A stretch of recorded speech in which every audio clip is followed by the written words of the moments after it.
les élections. Pour tout savoir du processus électoral. Nous aurons les élections comme prévu le mercredi 20 décembre 2023. En route vers les élections. L'émission de votre radio qui vous donne la parole et vous explique tout sur les élections à venir.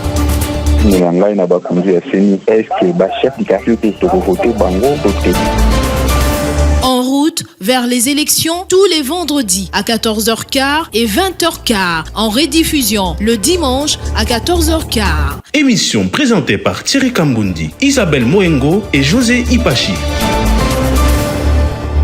Mbote bandeko balandi ya manaka na biso onzela ya maponomi en route vers les élections. Tokuta ina bino lisusu na mokolo ya lelo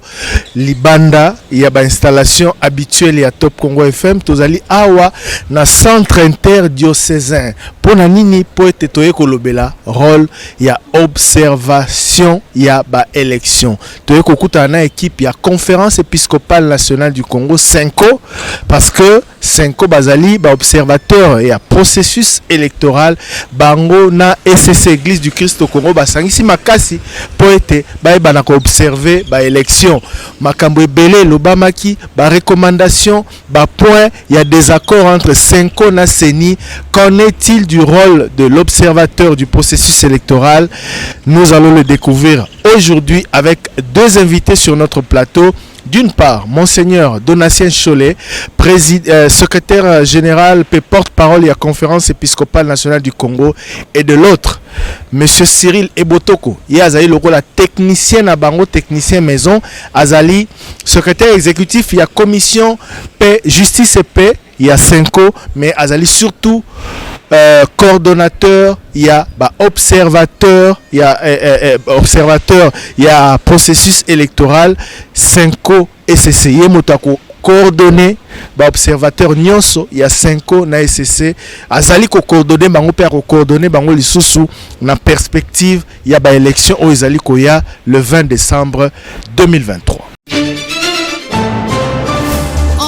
Vers les élections. Bandeko balandi lokola tooti kolobala bino tozali awa boye na siège ya conférence épiscopale nationale du Congo Senko epai wapi toye kozwa matière toyebisaki bino qu'en route vers les élections ekotambola bipai binso oyo acteur il y a processus électoral eye bazali tokenaki na Seni tosalaki visite guidée à BRTC pour na kolakisa ba candidat président de la République nini bosengeli kosangisa comme ba dossier pour candidature na bino endi mama du moins na niveau ya Seni totunaki makambo mingi tokendaki na terrain kotala ndenge délivrance ya ba duplicata ezali ko salama lelo yo tobandi ronde na biso vers la société civile et vers les acteurs politiques. Les Lotozali na Senko parce que Conférence épiscopale nationale du Congo na Église du Christ au Congo basalaki lingomba o babengi mae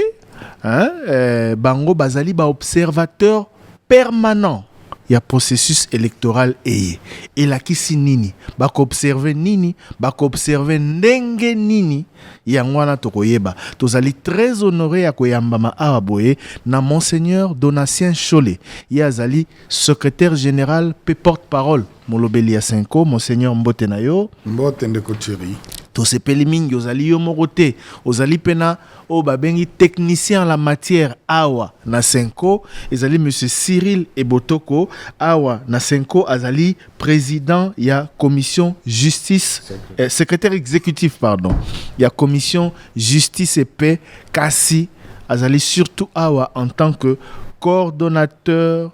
ya mission d'observation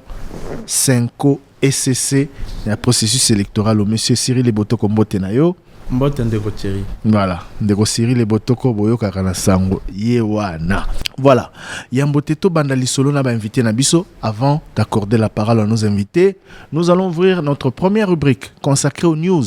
Basango Yamaponomi. Qu'en est-il des dernières nouvelles liées au processus électoral? Et c'est avec Isabelle Moengo à qui je dis bonjour. Vers les élections. Bonjour Thierry Kambundi. Dr Denis Mukwege s'est rendu à la CENI 24 heures après l'annonce de sa candidature à la présidentielle. Le médecin gynécologue de l'hôpital de Panzi qui soigne les femmes violées a déposé son dossier mardi. Le prix Nobel de la paix 2018 avait reçu le 16 septembre de ses partisans les $100,000 américains de caution requis pour tout dépôt de candidature à l'élection présidentielle. Il a déclaré aujourd'hui qu'il appartient à tout citoyen de juger de la qualité du processus électoral. Il a martelé, je cite, « Si ce sont les meilleurs qui gagnent, on va les applaudir. Mais si le vote est volé, les électeurs ont le droit de faire une révolution démocratique. » Fin de citation. Et puis, sauf changement de dernière minute, ce mercredi, le leader du parti Ensemble pour la République, Moïse Katumbi, dépose sa candidature à la CENI. Ça n'a pas été fait mardi. La CENI a exigé des originaux. Une équipe a été dépêchée à Lubumbashi pour ramener les documents. Il y a également Franck Diongo, Adolphe Mouzito qui se sont déclarés candidats présidents et qui ont déposé leur dossier au BRTC. Martin Fayoulou, leader de la coalition Lamouka, qui s'était déclaré au départ non partant, s'est ravisé. Il a annoncé le dépôt de sa candidature cette semaine qui s'achève. Une candidature portée par sa plateforme politique. Il va donc compétir sans député car son parti SID et ses alliés de Lamouka n'ont aligné aucun candidat à la députation nationale, provinciale et l'élection communale. Enfin, le président de la Commission électorale nationale indépendante, CENI, Denis Kadima Kazadi, a procédé lundi au lancement de la première série de la cascade de formation des membres des bureaux de vote et de dépouillement MBVD ainsi que des membres des centres locaux de compilation des résultats pour les scrutins de décembre 2023. Pendant 10 jours, 26 facilitateurs experts de la CENI vont former 197 procéduriers et autant d'informaticiens venus tous du siège de la CENI. En route vers les élections. Merci beaucoup Isabelle Moengo. Merci Matondo mingi na yo pona basango. Pesi alors topona na manaka o toloba na lingala. En plus il y a français parce que ba ko pona ba candidat na bango le 20 décembre 2023, je rappelle à nos auditeurs que notre émission a un but surtout pédagogique, d'explication. Toyeba rôle ya moto na moto, toyeba makambo esala makandenge nini. Boti koyoka na masango awa likambo ya ba document ba originaux. Soki bolandi émission to salaki en direct ya BRTC à CENI, bato nyonso bazalaki wana na CENI bazo ya ba candidat, ba ebisaki biso déjà que certificat de nationalité na likambo ya casier judiciaire esengeli za ba originaux. Cela a été dit bien avant et na émission to salaki. Monseigneur Donatien Cholé na baluke Nabino, vous avez un grand rôle. Vous avez un rôle ya monene à jouer en tant que société civile, en tant que Senko, en tant que SCC, en tant que mission d'observation ya ba élection. To banda na ino na bandeli. Na ebite sokiyo to monsieur Cyril Eboto komoto ako pesa biso définition exacte nani ba bengi observateur ya processus électoral. Mosala nae mission nae ezali nini? Na lingi ko banda na ko mingi penza na kotika Cyril aloba pamba te zali musala na ye nga nazima aloba pona ko yebisa wale bande ko balandite senko ezali lisanga ba episcope ba episcope na kacha ba election la kisinini soki ba episcope bazali ko vande la ko teleme la matali mapona mi ba election ezali nantina boye pambate ba election ezali esika eye bana mboka babiangami kopona baye bakoyangela ekolo soki baye bakozwa bokonzi lobi bayebi te bavandi na bokonzi pambate bana mboka bavote bango baponi bango bakosala nyonso po basepelisa posa ya bana mboka kasi soki baye bakoyangela mboka esika te bapona bango bakomi kuna na ndengo ya bango oyo ezali démocratique te bana posa ya bana mboka ekozala souci mpona bango te yango wana batata episcope abi mpo bana mboka bazwa attention oyo basengeli na yango na bakonzi ya bango ekosenga te bayeba biangami koyangela ezala kaka bobele bayeba ponami yango wana batata episcope na nzela ya commission justice et paix balobi totia mpe maboko mpo na kolanda mayema tali maponami mpo te tokóma na resultat oyo akozwa bokonzi bobele oyo baponi awa yebi ke mpo baponaki ende azwi bokonzi akosalela baye baponi ye talaka ntina senko atelemelaka makambo ya baelection mais bobetaka sete na yango mingi bato bakomi mituna mais soki toyoki senko alobi eza ekomi mingi kaka makambo ya baelection on dirait objectif na bino majeur prioritaire ekomi kaka baelection yango wana na bandi na yango mpona vraiment koyebisa bana mboka bien parce que mboka na biso etondami na nkita ndenge na ndenge tala ndenge bato bazali kobikela pamba te baye bazali kozwa na bokonzi mingi bakomi badepute lelo bazali baye bato baponamaki te yo soki baponi yo te okomi depute estce ozala vraiment na susi ya mboka ezala bongo te yango wana biso tolingi te badepute alobi bazala baye mpenza oyo bana mboka baponi soki ezali bongo bakosala nyonso mpo basepelisa bana mboka awa bana mboka bakobika malamu batata episcope bakosepela donc susi ezali te episcope moko akopose candidature te monseigneur Richel akozala candidat te mais ezali mpo mboka etambola malamu tobikela nkita oyo ebele nzambe apesi biso baponami lelo bazwa badepute lelo mingi bazali bato baponami te monseigneur Chole mutalobi yango bo tokota na lisolo wana te nayebi ke débat wana eumeli objectif ya émission na biso ezali toloba rôle ya moto na moto pe o esengeli kosala je le précise sur un autre plateau j'aurais peut-être insisté dessus ezali makambo na te monseigneur nalingi de manière générale o évaluer processus oti koyoka na basango candidat oyo tobandaki kozela mpenza oyo bazokana kokamba mboka bango wana bakomi kokendaka mikolo na seni epuis mikolo mpe etikali moke mpo seni a clôturé dépôt oyoki mpe babwaki bino mwa mingi l'un des candidats oyo bosengaki d'ailleurs yo moko na plateau na biso osengaki pour plus d'inclusivité atikala libanda te akota apesi mpe message abi na basango na yoki bino nsima na yango alobi mpe akotia oyoki mpe mosusu baza na nzela bazoya etc. De manière générale évaluation ya processus électoral omoni yango ndenge nini na moya lelo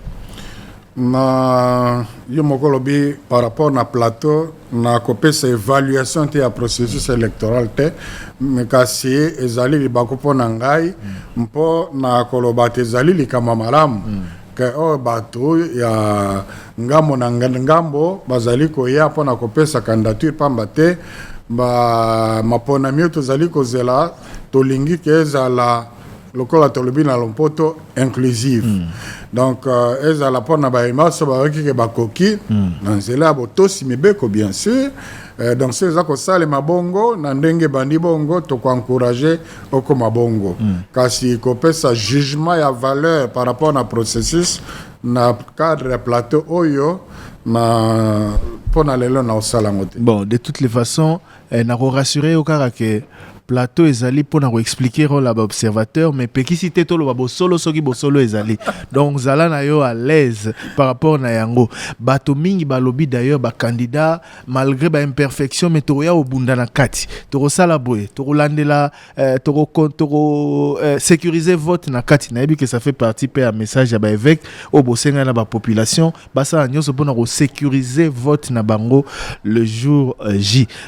soki ezali quand même na ba recommandation potoyoki mikolo bolobi mingi te ya kopesa na ba candidat wana soki ezali na ba recommandation ya kopesa na baelelo bazali ko-organiser malgré nyonso bozali na yango bino na bango okoloba nini na ba candidat okoloba nini na seni okoloba nini na population Congolais abosanaka noki ngongo ezali tokopesa ba recommandation wana liboso mapona dans siko tozela nano bovandi na ino kimia ngongo ezali ba recommandation na Lubumbashi ba episcope basanganaki babimisaki mukanda ba recommandation mais mingi soki nzala so nini esala etobosana noki alors likambo eza na ngonga na yango processus ezali sikoyo ezali badépôt ya candidature na nsima peut-être liboso ya campagne électorale soki likambo ezali recommandation kosala dernière ligne droite yango oyo to mpe liboso ya nsima ya campagne électorale soki il faut kozongela barecommandation baepiscope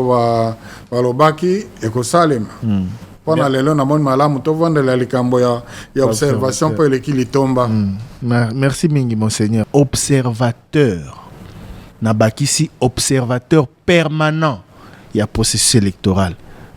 Et posaka mi balé na selon Seni. Ezaka 5 ans na SCC. Enfin, parmi c'est quoi? C'est qui Moussana Nini? Monsieur Cyril Ebotoko. Merci beaucoup Ndeko Thierry. Na kokota penza na kotala ndenge mibeko ya mboka et lobeli na oyetali nani akoki kozala observateur soko tali na kati na loi électorale balobi observateur ezali moto oyo lingomba oyeyebani na bulamatari na biso to pe organisation oyebani na bulamatari na biso batindi kombo na ye na seni pe basengi te seni apesa ye likoki pote ayeba kotambola bisika kani seni aza kosala musala pona kotala ndenge makambo eza kokende pe seni apesi ye accréditation to pe likoki wana moto wana nde tobengi ye observateur esengeli aza na qualité nini bakomaka yango ndenge nini? Bon d'abord il faut tout ça la moi bokeseni muke parce que toza na ba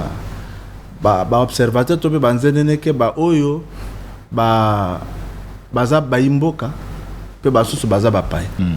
pona ba o baza baimboka esengeli nanu ye moka za électeur aza na carte na liste électorale aza na carte soki aza na carte na liste te aza na carte te akoki kozala observateur te. Et puis pour na biso to bakisi que pour moto azala observateur ya tango mulai to pe à long terme asengela za na diplôme universitaire au moins gradué kokende likolo diplôme ngo tanga ma élection ata mathématique ata couper couture na goya sima wana ce que nous ala observateur ya tango mukuse potala kaka mokolo mapone meza ko salema wasengela ko zala au moins na diplôme d'état alors na siko tuni bazali pluridisciplinaire. D'abord, et alors que le bosso naza ko bisawe za que domaine wana za domaine moko pluridisciplinaire. Même na bato basali mathématiques bazana esika. Bato basali même pas na biso bato basali théologie bazana esika. Po basengeli kotala est-ce que makambo toza ko sala e ko kani na makanisi ecclesia. Nyoso wana za na kati kuna. Alors, o ezali important eza que bango nyoso bazwa mateya. Ndenge nini basengeli kosala mosala pe code de conduite na bango ezali nini to pesa ka mateya mikolo ebele pona mateya mbala mingi pe mikolo ebele pona ba auto bengi ba observateur de long terme bo ngonga mulai pe moi mikolo misatu minei pona ba o bazalaka pona mikolo moko donc bango mateya po baye ba kosala mosala donc ba o ba ko observer ba élection ka mokolo moko rôle na bango eza différent pe background na bango za différent na ba oyo ba rolandela pena processus uto e bandela tikino mokolo ya suka ya solo parce que kolandela depuis bandeli kino mokolo ya suka moko lobaki makambo eza makambo ebele na kati d'accord ko banda tango baza ko sala mobeko tolonge mobeko tango baza ko telemisa ngomba ya bato ba ko kamba maponomi to peseni kolongwa wana bakende kosala na sina tangi mibeko loi électorale eza kuna na kati bakende kosa banda misala na bango notamment ko komisa kombo ya batu pe bongo na bongo bato wana basengeli kozana nzebi mwa koleka bato ya mukolo. D'accord. Opesi biso définition ya observateur ezali nini oya tango mokuse na oya tango molai bino 5 SCC bosangisi makasi po ete bo mene lisolo wana. Et puis na lobia boye ba observateur ya tango molai bozali mingi te na Congo bozali accrédité na seni mosala na bino mikolo na mikolo ko banda tango bozwaki manda wana tikino lelo ezali nini pe bozali ko sala yango ndenge ya mbotena kota penza na bozindo ya motuna na yo na koloba boye na lobaki que observateur ezali oyo atindami na lingomba pe seni bapesi ye likoki mais eloko mosusu bosengeli koyeba ke biso baobservateur bana mboka tozalaka na mwa makoki mosusu koleka likoki oyo wana parce que lokola bacongolais toza mpe na makoki mosusu en dehors ya oyo wana balekisi yango na nzela ya mobeko ya maponomi oyo eza kopesa biso ndingisa to mpe likoki ya kolobela mpe makambo mosusu ya mboka to mpe kotala makambo mosusu ya mboka mwana ya Congo akoki kokende esika baza kobongisa maponomi soki aza na motuna na ye atuni mpe baoyo bazali kobongisa bazali na lotomo ya korepesa ye yano ata soki aza na accréditation te parce que aza congolais mais tozonga nao na kati ya accréditation awa biso tosali en fait élection ezalaka organisé na kati na lobani cycle na ozwango na lingala te c'est-à-dire ekatanaka te singa wana ekatanaka te bobandaki ya bosali mibeko sima botelemisi seni sima seni asali planification sima komisi bato kombo sima komisi bakandida kombo ye wana azokende lobi campagne électorale sima abongisi maponomi sima wana évaluation sima lisusu toke lisusu na kotala mibeko to continue eza cycle depuis tobandi tokataka te même na ngongo toza na baccréditation te bomonaki awa na bandeko mosusu ya mangomba mosusu totambolaki mpona baréforme tozalaki lisanga biso nyonso baorganisation totamboli mpona kozwa mwa baréforme mwa babongisi tokosenga ete makambo ebongwama par rapport a ndenge bandaki kosala liboso mwa mbongo wana ekota ya ndenge ya malamu na ndenge ya koameliore maponomi tokende na ndenge ya kobongisa kaka maponomi mokolo na mokolo oyo wana tosalaki yango nsima wana toyaki kotala likambo ya mibeko comme nauti koloba awa tokoti réforme loi électorale loi oyo batelemisi seni loi oyo boye tozalaki na kati mpona plaidoyer lokola mission d'observation électorale ya baélection oyo bolimbisi à ce stade bosalaka nini bino senko bino baobservateur soki boza na proposition ya réforme bokende na seni bokende na gouvernement to bokende kosala neti oyo babengaka lobby auprès ya député et tout ça pour la réforme la proposition na bino ele ndeko mosala matata wana ya réforme za mosala matata na bandeko biso tosalaka nano mabongisi na niveau na biso tokosala analyse ya mibeko ezali tokotala rapport na biso tosalaki observation ya cycle passé bisika nini etambolaki malamu bisika nini etambolaki malamu te tango tomoni yango tolobi bisika oyo tokobongisa yango na esika nini na kati na mobeko tango totali mbalo tokendeki mosika tokomai kokoma meme na baarticle biso moko na nsima wana neti biso na ECC na banza totambolaki na mbwela na Venus je crois kuna na côté ya Bibwa soit na basena na lingomba na basénateur baza kota makambo na bibeko na pendambo na ba député baza kota makambo na bibeko to ba kosala lobbying ko influencer bango pote baye bakokumba oyo bamema oyo suzana yango comme ba proposition ya réforme alors tango pe bakei na ba réunion na bango na commission biso besoin kokota kuna ko kende ko yebisa bakotuna bikambo boye bolobaki ezali ndenge nini tolimboli ketala tokanto mona kiboye tomoni malamu ezala boye kino na kati na ba plénière na bango na assemblée tozape kokota na kati kotambola kosola na bango na ndenge ke makambo etomba mwa likolo za musala makasi penza. D'accord. Tozonga sikawa na mayo bandai koloba. Alors na kati na planification suka élément ya planification livrable ya bimakasema na planification za calendrier électoral. Tango Sénat apesi calendrier électoral total yango pe. Est-ce que calendrier électoral oyo ekoki kosunga biso ke tomona tozwa maponomi ya solo totali pe na kati tosali pe ba recommandation ko ezaki na mwa ba doute na tangi makambo lobaka na tango wana ozaka na mwa ba doute na lobaki que calendrier ezali constipé c'est un peu constipé eza penza terme terme utilisé ki yango wana ezali ya solo ata bango moko baza kondima ke za constipé baza na choix parce que basengeli kotosa mibeko ya mboka baza ko bunda calendrier wana eza ko pesa bango penza espace mingi te ya kobongisa mwa makambo ebele malamu mais lelo bamipesi raison parce que badate nyonso bapesaki wana presque barespecte. Il faut que tu na bango moko si baza à l'aise na badate wana. Bon, biso to retourna bango na tango na bango to constater kaka ke c'est tozu calendrier comme feuille de route totali maezai ko salama tozomona ke bandeko bazalaki na ngonga mingi te. Bazalaki na choix te basengeli ko sala kaka bongo bazwa calendrier maponomi salema na ndenge mibeko za kotinda. Alors baza ko bunda ya solo baza ko bunda penza pote baye bakotosa calendrier na bango. D'accord. Parce que bazalaki na ngonga mulai moi mulai bakokai ko sala calendrier na bango ko kozala un peu plus et qu'on respirer un peu plus. D'accord. En 45 minutes moi to refaire processus électoral nyonso ezalité parce que natangi penza ba recommandation nyonso ya ba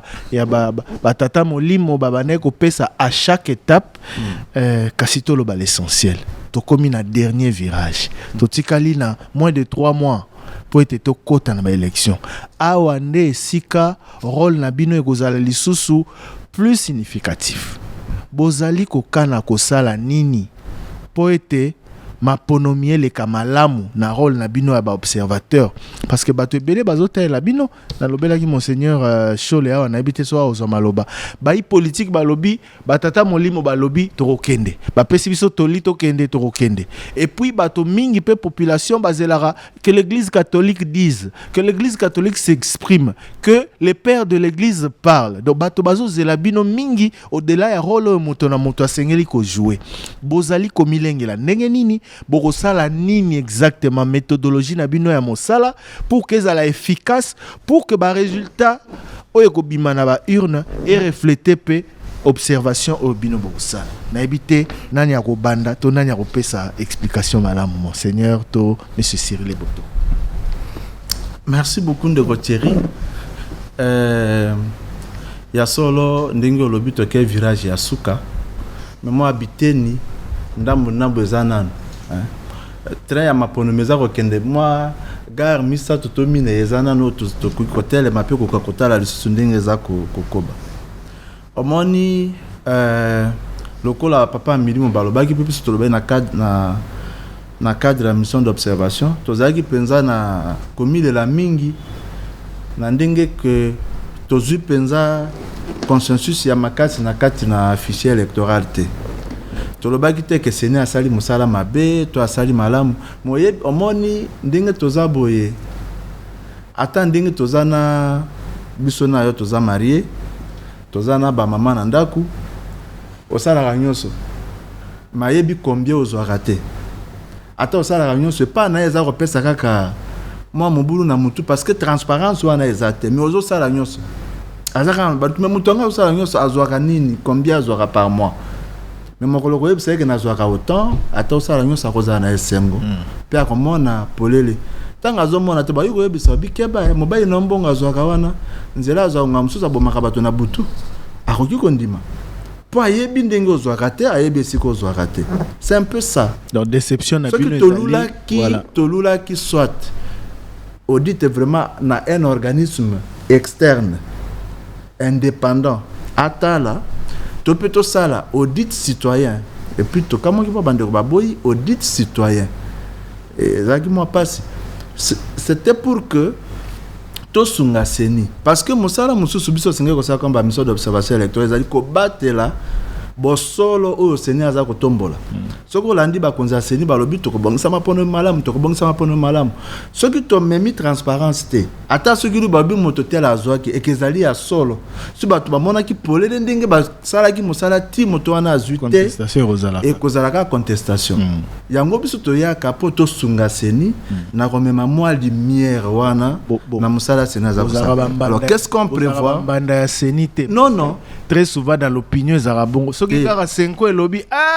balobaka mingi à charge soki kaka boy on dirait que ça confrontation tozaka bambanda te parce que entre biso na bango toza kosalela kaka ekolo. D'accord. Alors, toza kosala, toza kolengela. Déception na bino ya liboso au principal par rapport à étape to comme ezali que bolingaki bo souhaitaki que bato ba mona polele citoyen ya fichier électoral monseigneur Chola lobaki on a plateau na biso dernièrement mais c'est a répondaki bino alobi que bozela tango a publier ba liste bo sala audit na bino bolingo sala ye aza ko mili la point na temps Sénat a remis la mingi temps exact ngonga wana biso tozalaki na temps ya kosala exercice wana audit citoyen na ngonga oyo calendrier na bango za comprimé et comprimé pe ba planification na biso nyonso tozobunda biso nyonso ndenge nini tozala en ordre na makambo en clair boko kosala yango te soka publier ba résultat il faut kaka a publier ba liste ya ba électeurs il faut ka bo sala yango ndenge bino kosala yango toza kokoba kosala makita totala ce qui possibilité on ezali toté. Ok. Toza kokoba kosala makita. Ce qui te décider que tout ça la yango tozu mois temps na stratégie ya malamu o ekoki ko permettre tout ça la ngona mikolo muke peut déranger planification na biso pona reste ya pona suite à processus peut-être koyebisa bino. Bokoyeba tozo sala ngo. Mais tozo lengela eza très important ekoki ko sunga biso lobby po oyo to regrettaki na fichier et toyeba ko bosana yango. Seni na 60 jours avant jour à scrutin a publié ba cartographie.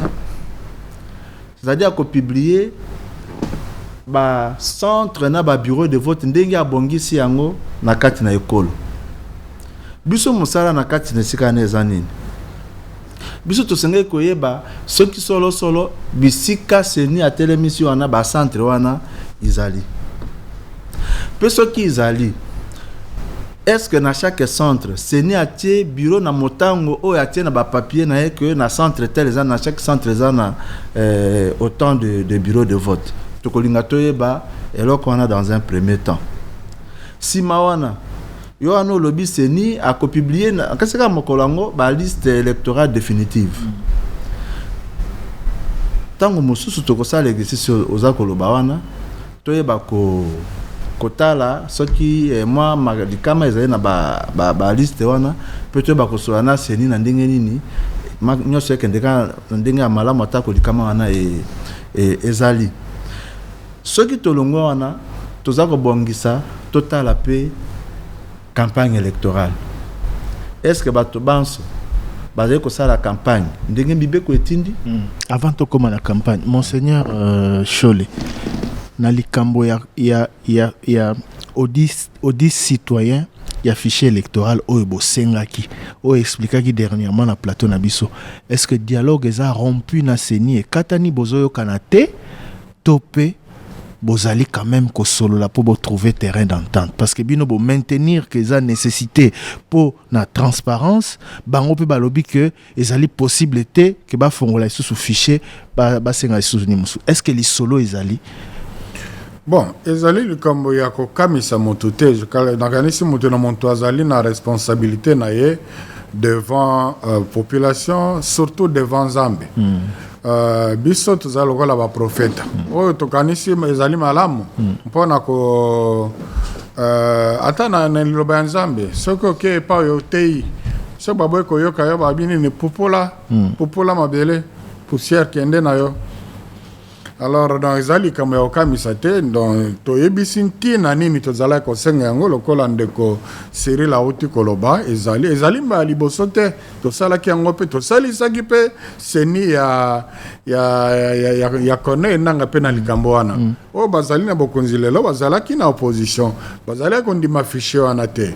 nakanisi ngai nakendeki na cité oyana médiateur Den Kodio ambassade États-Unis donc ezali kambalele tosalisa kipe na pona opposition di machine à voter donc ezalaki te que na tango wana Kabila sombaki biso mais ezalaki pona kosalisa bana mboka donc kimia ezaka na nzela wana donc ezali te tozali bambanda seni te tozali vraiment batu balingi ko est-ce que bozali ka ko solola. Est-ce que bozaika kosola dialogue eza rompu te kosola na denika na tuniyo est-ce que bozali kaka kosolola nayebi ntina motuna wana natuni yango na yo est-ce que bozali kaka kosolola? Oui, tozali kosolola comme preuve ndeko Cyril auta kokutana ndeko Kadima semaine passée. Ah, voilà. Olobi boza ba prophète babenga yo dernièrement prophète de malheur. Tolingi na biso polémique te mais ba terme na yo zozongisa ngaka babenga yo prophète de malheur pour lo bayi ke soki bo sali makambo malamu te likama ezo risquer ya na mboka ba réaction yake belé après émission tout ça ki na yo balobi na yo même sans effet makambo belé na ebité so za na liloba ya koloba na zonga na liloba nzambe mukanda prophète Ezekiel quand même pour le lire to soki ozali prophète na yebisi yo kende koyebisa moto boye soki abongoli motema te akokufa soki oyebisi ye te ya kokufa na lisumu na ye kasi yo profeta pe akosambisa yo pamba tosa mosala na yo te kasi soki oyebi ta yoki te wana eza likambo na ye moko na suki wana natangi kaka liloba ya nzambe na komante yango te okosala mpe ke makambo eleka na kimia olio olobaka makambo ya eropelisa moto bongo soki yo ozali mopanzi sango ntango so otali barapport nyonso tosalaka ya mission na biso tobandaka d'abord na kobetela seni maboko kobetela seni maboko et puis et puis kosala ba recommandation toza ba intellectuel te ba recommandation soko bani na malamu et puis lobi mais to cependant oh nde yara na il faut kosangisa nyonso ezati kosala perso kamata o sepel na ngote pe otika non en tout cas toza kosala musala na nzela ya doctrine sociale ya ecclésia na transparence na penchante na parti prité penchante parti prité balobaka bozala mingi na ngambo moko voilà pambate na libandela biso ndimaki candidature ya Denis Kadima te to boyaki yango te ezalaki po azalaki ayebi musala te ezalaki bongo te tosina limbolaki tima mais tokendaki epa na ye mpo na oloba oyo elekani mais mpo na bolamu ekolo tosengeli kotambola nzela moko biso za na logique wana babi bosepelaki te mpo Cyril Ebotoko azali ayenda azali candidat na bino bolingai ka yaza président ya seni loko aya leki te donc bino bosepeli te bongisa non parce que ezalaki mpe biso bato loba to retirer ye on ne l'a pas imposé. Voilà, donc les solos ezokoba na seni okutanaki na président ya seni dernièrement bozo luka ndenge nini ya retrouver terrain d'entente parce que bozo tenir na audit enfin ko garantir transparence en tant que observateur tozonga sikoyo na maiboko sala seni a déploré qu'il la fois dernière que nombre ya ba observateurs na ba bureau de vote ezalaki mokie mingi tout ça nini pour bozala partout. La fois dernière, je me rappelle, tant la publication à résultat 2018, au Lobaki au Bozoa qui je crois 40%, estimation sur base il y a 40% à bureau de vote. Na évité ceux qui n'ont pas chiffre malambo te boroboza na pona roloba. Cette fois-ci, qu'est-ce que vous allez faire pour, à défaut d'être partout, faire un travail d'observation efficace au résultat nango et que ça la unanimité? Merci Thierry pona mutuna wana na banza na lingi bandeko balande sika na malamu parce que na yoka kindeko moko na kutana na epena émission na media mususu ya mboka alobi non bozaki na ba observateur rebelle na tenete ngakutu nazaki na Kisangani na monaki ba observateur te nyonso wana parce que bato bayebi ele koni na observation électorale te observation électorale to sali par exemple na inscription des électeurs ezalaki couverture totale ya ba centre d'inscription te to sali to saleli méthodologie moko ya statistique. C'est-à-dire, te tirer échantillon. Par exemple, à travers ton centre au Seni à Lengelaki, tu te as un système nabiso, peut te salir tirage. Il y a échantillon de manière aléatoire. Na esaleli ya makasi o etine pona kozwa ba échantillon ya ndenge wana. Alors, ba observateur nabiso basengeleki ko kende kaka bisika o échantillon etindaki te okende sikatel. Et c'était ça le problème parce qu'en ce moment-là, tirage au sort on est biso na ba centre musika na kati intérêt ba observateur ba tamboli na esika kata mutu mo kanisa ite ko observateur yuko koma kuna ba centre belé ya minene et koyaki na kati ya tirage au sorte. Alors bato baza koloba parce que ba yeba kité et pourtant to yebisa ki bango to kende ki makite pa na bango na seni to yebisa ki tala ndeko to kosala musala pe moko ya banganga mayele pa na bango alobi na moni échantillon na bango basali eza makasi eza malamu po na bayeba vraiment ndenge musala eko salema. C'est ça le problème. Alors en ce moment-là les observateurs bako kendeka ke sika o échantillon lobi ko kende centre tel musala na biso za retraçable ata ndenge oza awa mukolo ba ke top Congo to yeko tala musala na bino de bosala ka to komata awa likolo na kati na sala na biso to sala ka misala ba projeter pe système to la kisiona kombo na bato na ba rapport bazali ko tinda ndenge za na kati système na biso za système ko moderne efficace la technologie penza makasi za ko salisa ke misala ekende na ndenge ya mala sikawa na tangwa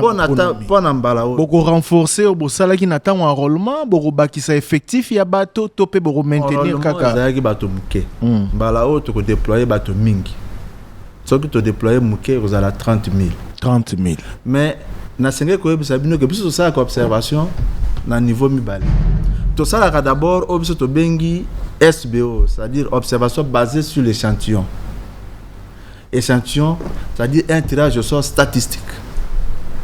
Oyo ko permettre biso que toyeba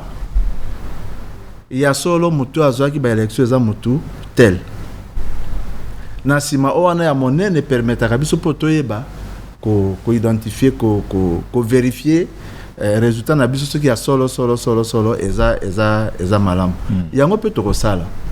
Tokosala na moi nombre d'observateurs muke o bakosala musala wana et puis ebele bako couvrir ba bureau mususu poto yeba ya solo ndenge musala wana eko na stratégie wana na méthodologie na bino musala wana donc bozana résultat en même temps que seni tokozwa résultat c'était eza obligation pour na mwana nyonso ya Congo ayeba soki maponomi moto aleki eza yeto eza vraiment obligation pour na mwana nyonso ya Congo mais loko toko sala omoni méthodologie eza na lokola ni tokendaka na hôpital si bengi batala quantité ya makila oza na yango est-ce bakozwa makila nyonso ya nzoto bapese bakozwa ka moi quantité muke ya makila ekiki na babiso koza na telle quantité c'est la même chose. Toko ça la méthodologie wana toko attend parce que toza kolengele ndenge nini to collaborer na bino poto limbola tozo attend ko limbola méthodologie wana mingi et puis notre plateau vous est ouvert parce que bato ya sengeli koyeba c'est le but de cette émission. C'est ça yango na pesika ndakisana ya makila na kati ya nzoto po bato ba comprendre que ata na 2000 3000 observateurs na Congo ya munene oyo biso ko tuko zo résultat c'est possible. Non, c'est à solo. C'est à solo. Bon, résultat provisoire, tu vas se payer en France. Ozala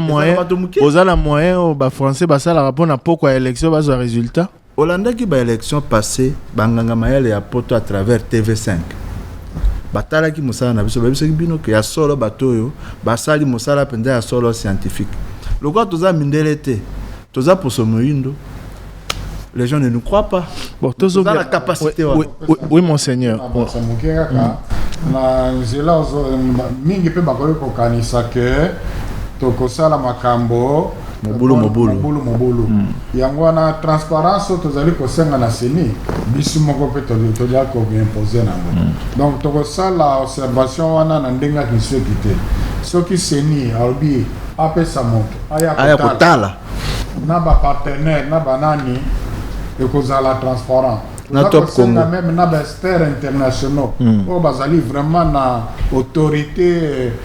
professionnelle na mine internationale o bako ya ko évaluer musa na biso to plaidoyer to za sala ngwana baya pona ko rassurer batuke to zali vraiment ko landa ba norme internationale et puis les kamako bomba ozala d'accord peut to bakise alors Thierry ndenge monseigneur lobi to ko sala mobulu te soki to zui rapport na biso rapport ezaka kaka résultat te rapport na biso résultat eza une partie mais rapport penza munene eza kolakisa ndenge nini ba processus za organiser elekaki malamu to elekaki malamu mingi te rapport biteni nyonso mbale wana tokopesa yango na maboko ya CENI avant que CENI a publié ba résultat provisoire pe tokosenga lisolo na CENI po biso sa musa poto salisa ye tala biso to moni tala biso to moni yango yo bino bolobi nini po soki lobi biso na CENI to lobi ke ya solo muto tele mutazo ko mona ndenge kimia kozala crédibilité à résultat mboka mais soki sala minute 2006 2011 à 2018 ça veut dire que église kenzela au CENI et kenzela 2018 ba pesa ki biso to sengaki ba lingaki yango to kanisi ke bandeko o ba ko linga mais église eloba quand même que ba résultats zo refléter nanité bref oui tozonga na ba question pratique ya mikuse mokolo ya vote na centre to na bureau de vote rôle observateur ezanini atala kaka komaka alanda mututi ya mona ndenga ngopona asala sa nini musala eza munene est-ce qu'il y a un grand problème à ba carte oui bato belé ba kokenda ba suifier na mokolo vote ezali kama makasi donc il faut besoin donner on même na niveau à top Congo. Tout ça, il y a déjà 2 émissions en route vers les élections. Le col la plainte, ils ont continué. Tu as sous ces émissions sur délivrance à duplicata parce que la plainte, ils ont continué. Ils ont réveillé ceux qui battent bazar roya. Carte na bango ba kombo na ba photo ezomona parce que motopoa azo accès na vote il faut kombo na photo et monana pas à la identifier pour avoir voté il faut à l'identifier ensuite bosani mais avant wana tokotala na format nini CENI a publié ba liste électorale parce que liste électorale publié eza lokola ba bing ba open data eza na ba critères pour na ko publier yango il fait à l'analysable il fait à la compréhensible motoyer ba moneza lokola tout ali bose mike moya ko tanga ezate to banza mbalo bandeko ba kobongisa to kombo penezo mona na bien adresse à moto malamu tout ça Kambundi amoni na photo na ye amoni ezaye azana bureau tel ezate que lunette nini tout ça et le kanandinga malamu tant mutakoti na bureau to kotala soki moto azawana ya solo azako vérifier que moto ana za sona carte ya liste azape kotala carte peso moto anga za na carte au combo na photo ezomona ensuite tokotala ndenge azako voter tokotala position na urne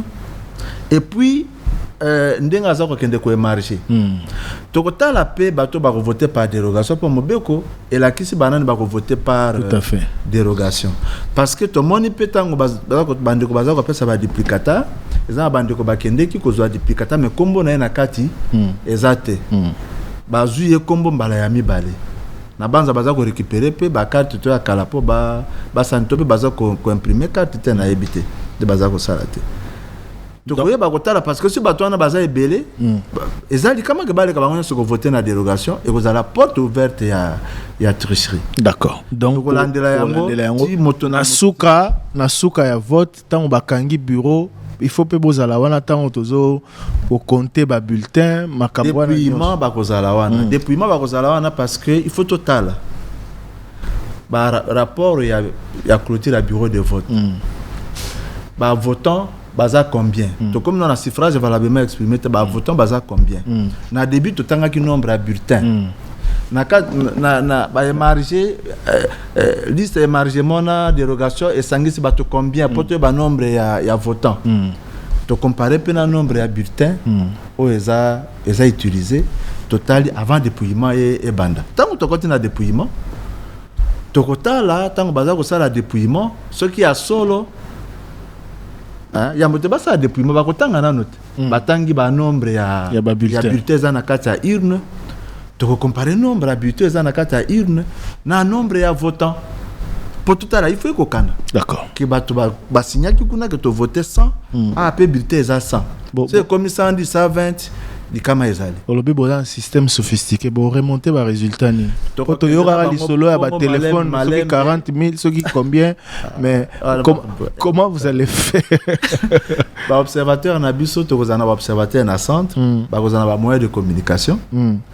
soki ba silisi ba afficher résultat et puis na lingi na beta seto wana les résultats ba afficher ka yango pour na public ba ya kotala ceux qui papa épiscope balobaki te bato bazala wana ti publication résultat eza pour basa mobuluté pour batala bango ba voter na bureau na bango nani azui ba voix ebele et pas na bango eza ko benga bato batele mawana eza ko benga bango ba osa mobuluté. Voilà. Et puis il faut préciser que dans le public, ce n'est pas parce que na bureau to na centre na bino que candidat boya gagné que ceux qui na souka bobo que a longité ndé bobali otia mobulu parce que ba bureau na ba centre de vote ezali ebele. Na ligne souk ça monseigneur Cholé. To pesi ndinga ko transmettre ba donner tango ba collecter ba information toza na système moko sophistiqué. Place internet ezali et automatiquement na téléphone formulaire ezana na téléphone ba besoin d'application moko dédiée na mosala bosala instantané. Ici ka SMS ni internet ezate SMS na SMS résultat et kokoma ce que comme na système na biso bimis yango moko système des obimisa que tala rapport yango on manipule pas to ko sala commande to senge na rapport système abimisa biso rapport tala même nombre ya bato ndenge ba observateur baza kotinda ba voya mutu na mutu toza na possibilité kotala ndenge za ko évoluer tel na za liboso ti mukola suka toza na possibilité wana donc monseigneur Cholé, est-ce qu'observateur azali pe na ndingisa to permission ya ko publier résultat mebe ko likonzi mebe kamboka eza ko pesa Zélate, un observateur, a publié les résultats avant CENI. Ça, c'est une chose. Mais, et la 5 alors, mission et observation, et aussi là, ce qui va salir, musala na bango, kepa ya seni, basoli na seni ne basola, wana mission ya observation ici. Le reste là, il y a comme les Kamba 5 épiscopo, c'est souvent les niveau d'observation. Donc binobo salika boke bopesi seni et sili. Le reste on a comme les Kamba 5. Donc il faut ça la différence entre mission et observation ya senko na senko ya ngomo. Mais za moi pas pas battre ngana zali porte-parole ya senko ya mona la ngimi kambotali technique ya lobango. Oui. Et un comité laïque de coordination na église catholique. Batu bakanisa mingi ke soki ba chrétien catholique. Basalisi manifestation eza église. Voilà. Oh, et Sengeli, voilà, c'est un peu ça, mais bon. Voilà. Tout le monde a ombre d'abino partout dans tous les cas. Voilà. Mais au plan de l'éthique, Limbisanga a insisté place one. Na système au lobby, bon, on a un résultat. Parce que, bon, sali moussa n'a bien observation. Est-ce que vous pouvez faire chanter Seni te topé, vous pouvez participer à la manipulation te parce que nous avons insisté dans l'écambo éthique, yomoro le baran dans une émission moto salarana à l'écambo éthique. Malheureusement bino basali anzambe au vu de ce qui s'est passé autour de la désignation à candidat président à Seni to moni makambo belé. Est-ce que Rosalate arme na bino pour faire chanter bateau Seni topé arme pour s'appuyer sur candidat moko tala kutu toza nango yo to gagner to boyeboy pour manipuler kaka opinion to classe politique. Non, dans le bien malam donc le Senko allé le Sana épiscope. L'épiscope va aller à ma province Nyos. Va aller à Sogolingi wa tendance Nyos. Donc ils allaient les comme ya Cyril te, ils allaient les comme monseigneur Cholé. Alors, na niveau on a donc ce qui nous ça les signes na niveau il y a observation et comme il est Cambo, il y avait ils vont s'en approprier. Nous avons la mission prophétique na bango. Nous avons la éthique locale au lobby bayebi ba ça. Mais objectif ezali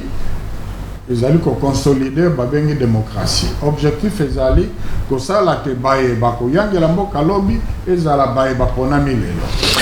Mais na ba kiselo comme moko na monseigneur à lobby ce qui toza ko sala eloko wana ke lobby to récupérer ko sala que to mona résultat après to memi yango pa ya Seni ko la kisaye elingi ko lobate que toza ko lokola ba opposition ya Seni toza ko sala saka ka Seni ndenge na lobaki na bandeli yawo Seni akoki ko publier résultat ya malamu mais soki bato mususu bazala ngapa ba te résultat Seni abimisa neza ya malamu ngonga mususu contestation ta muta koya ki ya solo pa asali contestation sali mobulu na mboka pamba biso to bato aseni baza bato misala nyonso bato basalaka ekoli kozala na mbeba biso pe toza bato ozokatanga maloba tika ngana sika maloba biso pe toza bato ekoli kozala na mbeba c'est pourquoi o biso tosali biso kutu toke musika tokobenga seni ya kotala méthodologie na biso ya musala est-ce que méthodologie totie oza à l'aise na yango azana ba expert kuna makasi ya ko bateme bobongisawa on a des collaborations toza kolukana na seni lobby to lakisi bango wabi mais est-ce que aweza ya solo si toza na doute to ko kozwa lukano ba fiche de résultats bisika wana totali ndeza ya solo ndeza ya lokuta comme ba résultat pe ko bimana ba ko publier bureau de vote par bureau de vote na internet ça sera facile moto kanga ma lokuta zate sango to bimi na yango ya malamu principalement ezali que Senko na SSC baza bambanda ya senite po tozo kana ba media mikolo ndire que esengeli ka bo kamatana po makambo ezala bien loko abozo sola loko lolobi pe ke bo associer seni na makambo na bino pe bo sengi na seni a associer bino davantage na makambo za ko sala en tant que observateur population bazo zelaka yango po biso banso to linka ke loko abolobi moto ya ponami yende abima. Merci Nabino, Monseigneur Cholet, merci Nandeko Cyril Ebotoko, je rappelle, Azali secrétaire exécutif, il y a commission justice et paix, la conférence épiscopale nationale du Congo, mais awato yambi na qualité, il y a coordonnateur, il y a mission d'observation électorale, 5 SCC. Donc, observateur, il y a 5 ans à SCC. Mon kondi na bango, moto ko kamba bango, ye. Moto pa roza na mission au pesa rapport. Il y a observateur na Tata Molimo, il y a 5 ans. Ezali peine de Cyril Ebotoko à intervenir comme technicien boyoki. Merci la maman Isabelle Moengo accompagné Kingai. Merci Nabino Banso Bolanda Kibiso. Torozo occasion, je vous le rappelle, notre plateau vous est ouvert à tout moment. Ceux qui besoin posé à communiquer pour un processus électoral. Tozali disposé ya koyamba bino à tout moment. Merci Nabino Banso, napesi merci na réalisateur Nabiso Didi Bintika, zalaki na Dani Zayo Bilelo. Côté vidéo, émission Rosa disponible na ba plateforme Nabiso en ligne nyoso. Et côté radio, merci à Chris Bivula Oyo Asuraki, mise en onde. Lobby ronde bandi les autres ana 5 lobby torokene na ba siège ya ba parti politique parce que les partis politiques ont également un rôle à jouer na ko sensibilisaka ba militants na bango peko préparer ba témoins na bango. Aujourd'hui on a parlé de l'observation, il y a aussi des témoins des partis politiques, des témoins des candidats qui doivent être préparés. Qu'est-ce que les états-majors des partis politiques font en ce moment? Nous irons vers eux pour na souci kaka bino basango fraîche, des nouvelles de première main liées au processus électoral. Merci à vous et à la semaine prochaine. Vers les élections. Pour tout savoir du processus électoral, nous aurons les élections comme prévu le mercredi 20 décembre 2023. En route vers les élections. L'émission de votre radio qui vous donne la parole et vous explique tout sur les élections à venir.